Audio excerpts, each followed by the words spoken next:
While this may not be my most lyrical breakdown, this will definitely be my most significant breakdown. We talking about J. Cole, Snow on the Bluff, just dropped a day and a half ago, and I'm finna break this shit entirely down from a spectrum you can't get to. Okay, but before we break down the song, let's get into the backstory. There's a Chicago artist by the name of Noname, very talented black female artist, radical, in my opinion, a Stokely Carmichael, a Malcolm type in the way that she speaks, something that the scary motherfucker will call an extremist, but nonetheless, if anybody down with the black plight in the diaspora, Noname is where it's at. And Noname has been going on a series of tweets talking about her plight and the radical nature of what needs to go on to change systemic and institutional racism. In doing so, she made a tweet that said this: poor black folks all over the country are putting their bodies on the line in protest for a collective safety, and y'all favorite top-selling rappers not even willing to put a tweet up. Niggas' whole discographies be about black plight, and they nowhere to be found. So, a subliminal, didn't name no names, but J. Cole, who falls under the category of conscious rapper, took offense, in my opinion, to that.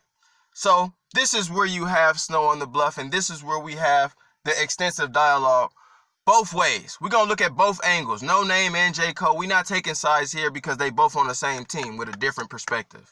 We don't do this side shit no more. This binary way of thinking gots to go.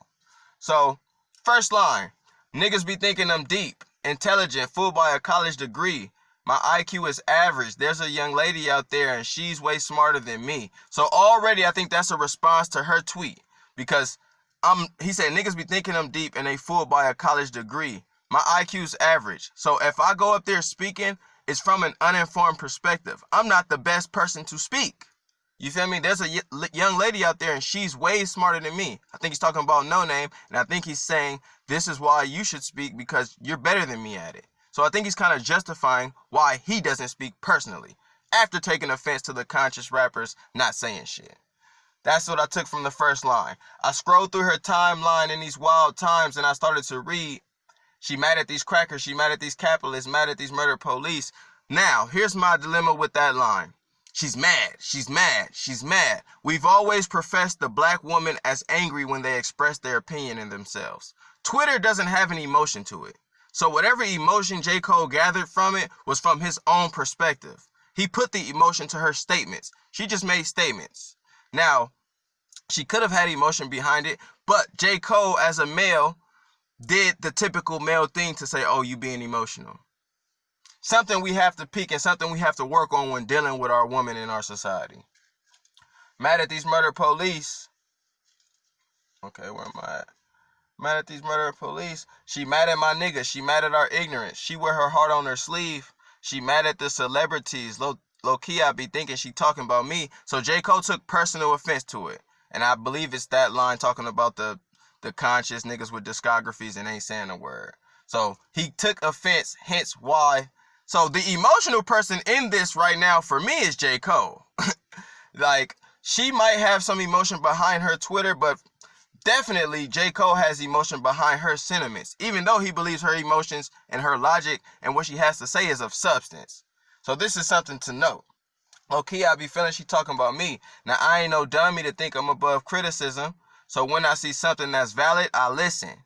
But shit, it's something about the queen's tone that's bothering me. Time out. Tone policing.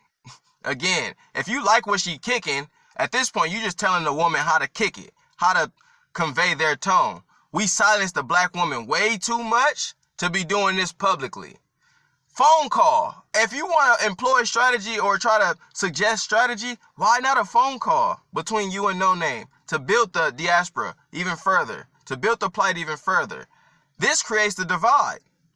Like you said in your song, a lot of people are sheep, so the sheep are just going to choose, oh, I'm with Noname, oh, I'm with J. Cole. And then that establishes the divide. Bring it together, make the phone call. Okay. Queen tone that's bothering me. She strike me as somebody blessed enough to grow up in a conscious environment with parents that know about the struggle for liberation, so in turn she provide her with a perspective and awareness of the system and a fairness that afflicts some and a clearest understanding of what we gotta do to get free. Okay, so J. Cole's ripping right there and he's depicting her. Like, she seems like the person who had the privilege of growing up in a background to where she was informed by her parents and she knows about the system. So this is key in the song because it points out the intellectual black person who did have that privilege versus the disenfranchised black person who didn't, and how hard it is to mend that relationship and to open them lines of communication. When the black conscious person tells the disenfranchised, hey, you need to eat better, you need to get your life right, the system is fucking you up. The disenfranchised get offended and they say, we don't want to hear that bullshit, Sharif. Noname is Sharif and Furious Styles, and J. Cole is like Ricky or the people who kind of listen, but they still are more so on the disenfranchised pops be talking that shit. He ain't the we don't want to hear that bullshit Sharif completely, because he want to hear it. He just don't like how it's being received. He's emotionally getting offended by how she's kicking it, which is the constant plight between the intellectual and the disenfranchised. Needs to be worked on in our community. All right.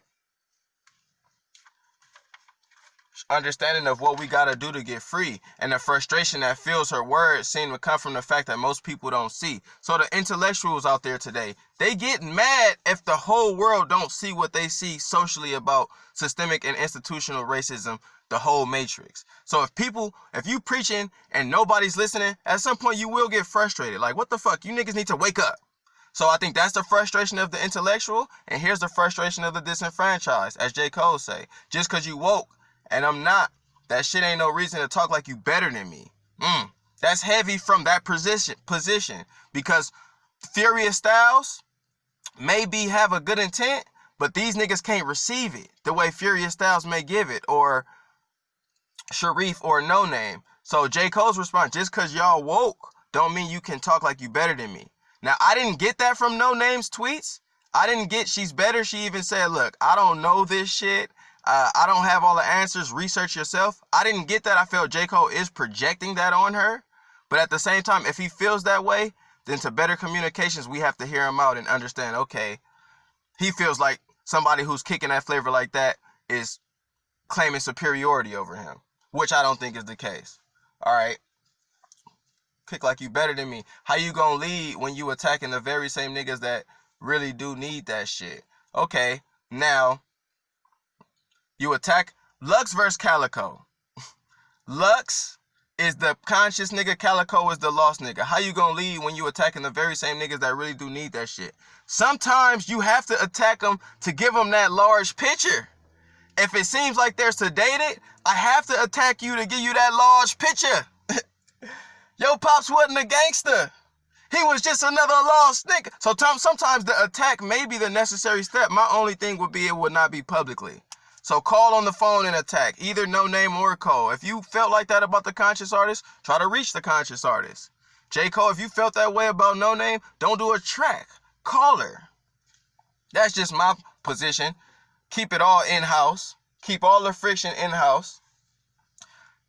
The same very niggas who really do need that shit that you saying instead of conveying you holy and come help us get up to speed.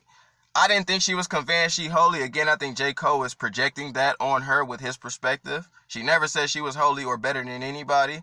J. Cole feels that way. And again, I think this is J. Cole's insecurities playing right now. He has his insecurities and his own emotions about what he should do and what's going on in society. Shit, it's a reason it took like 200 years for our ancestors just to get free. These shackles be locked in the mental way more than the physical. I look at freedom like trees. The mental shackles, the mental enslavement is way more deeper. We've been past the physical, but mentally we're still have the slave mindset. So I look at freedom like trees. He's saying you have to work them slowly. We have to grow slowly into our natural element. Giving us the information flat out outright, we may not be ready and receptive for it. You can't give a nigga the light too fast. They gonna implode. So I can understand where he's coming from that aspect for sure. But in Noname's perspective, sometimes, nigga, when are y'all gonna get it? When are y'all gonna listen? We've been saying this shit forever. So I can try to plant the seeds and do this shit, but man, they coming. The system is on attack constantly. Wake up fast. So I see both sides of the spectrum from that point. Okay. Fuck is the point of you preaching your message to those that already believe what you believe? I don't like that line. I'm going to tell you why. Because there's always a point to her preaching the message. She's reaching people who don't understand. Bottom line, I will never denounce anybody for preaching the message of black plight and consciousness. I would never do that. J. Cole, I don't think you should never do that, but I can't tell niggas what to do. So there's a point in her preaching her message. And the people she's preaching to, they all don't believe what she believes. She's deeply seated in this radical black conscious shit. Everybody ain't Huey and Malcolm. Some people are Martin and just want to help. You feel me? No disrespect to Martin, but he's not going to be considered a radical or an extremist. So there's always a point to the preaching, brother. All right. Almost a fuck a retweet. So he's kind of debunking her platform. Twitter's her platform, so he's saying fuck a retweet. That shit don't mean nothing. And to me, the voice is always powerful. Most people are sheep. You got all the answers, but how you gonna reach? If I could make one more suggestion, respectfully, I would say it's more effective to treat people like children. Understand the time and the love and the patience that needed to grow. This change is inevitable, but ain't none of us seen this before. So I do feel all that shit. You gotta treat people like trees and children because niggas, they slowly grow. They don't just get it the next morning. And patience and love and care and all that shit is needed. But at the end of the day, J. Cole's still employing a black woman on how to move. At the larger picture, he's tone policing and telling a black woman how to move and navigate. I don't think we should be doing that, particularly at this time. You got the trans deaths and the women marching for the black trans deaths and the black silence when it came to the trans woman. So you have this notion that black people are already not supporting our black woman. And then this song comes out and now it's kind of silencing somebody who's been prompting this push for black men to support black women and black people to support all black people, to where black males don't support the black woman and don't support black trans. So it's just a whole deeper picture and perspective inside this motherfucking song and this whole debacle. But J. Cole, when he's telling her how to do it, it kind of highlights that black male ignorance of the black woman's understanding and way of things. Okay. None of us seen this before, therefore we just gotta learn everything as we go. I struggle with thoughts on the daily, feel like I'm a slave, that somehow saved enough coins to buy his way up out of slavery. So he's saying he's a privileged person, so now he's not a slave even though he's black, but he's slaved. He's a slave to a system. He just may not know it. Think I just maybe, in my pursuit to make life so much better for me and my baby, I done betrayed the very same people that look at me like I'm some kind of hero because of these zeros next to these commas. But look here, I promise I'm not what you think. Ran into this nigga outside of the store yesterday. He said something that had me like, wait. He was like, Cole, appreciate what you been doing, my nigga, that's real. But damn, why I feel faker than snow on the bluff? Cause deep down, I know I ain't doing enough. So Cole is conflicted. He feels fake within himself because he feel like he ain't doing enough. And that's real shit, because you're a part of the system right now. You should feel like you ain't doing enough no matter who you are. So that's why I know Cole has a good intentionality and Noname has a good intentionality, which is why there is no divide. This is a misunderstanding. They should call each other. They should connect. Snow on the Bluff is a good song. It's a controversial song. My thoughts on it: two black people, one conscious intellectually, one tapped in with the streets, have a difference in opinion and how they move and operate. Therefore, they expressed it, and hopefully they can come together and woosah this shit out. It's your boy Dame. Let me know your thoughts, your comments. A lot of the bars was heavy hitters, not too metaphoric. Just let me know your thoughts on this J. Cole shit. If I had to say anything, we can't police our black women at no times publicly, even privately. But when we do have these conversations, we all can talk to everybody, in my opinion. Nobody's off limits.